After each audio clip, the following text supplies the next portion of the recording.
Sa ating lahat, mapagpalang umaga. So, kita naman po natin si Viancy ay titig na titig kay Kalingap Eds. Na tilay may ipinapahiwatig na po ito. No? Para sa akin,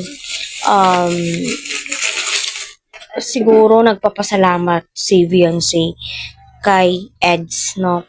At na-mention din po ni Viancy kung sino po talaga yung taong pinapasalamatan niya. Yes, andoon po tayo sa puntong yung mga scouter, number 1 po talaga, ika nga ni Kalingap Rab.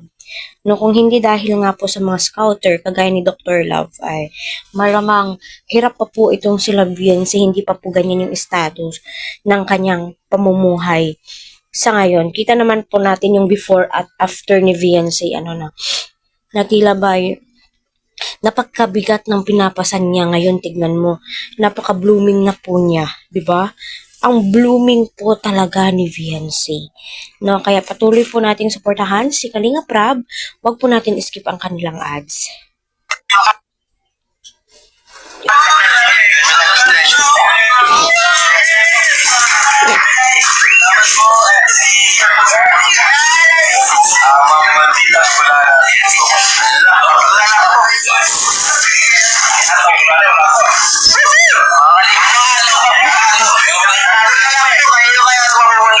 So, ayun po mga kalingap, no, kita naman po natin na napakadaming biyayang dumating sa K-Voice, no, pati yung mga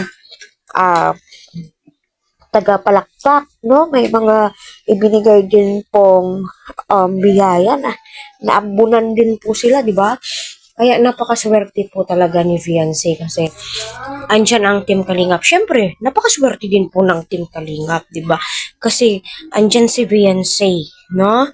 Kita po natin, ang saya-saya nga po ni Viancy habang pinagmamasdan na nag-a-unboxing si Kuya Eds. No, kaya patuloy po natin suportahan, no? Huwag po natin skip ang kanilang ads kasi kita naman po natin yung paglingap po nila ay suwak na suwak, no? Ang sabi?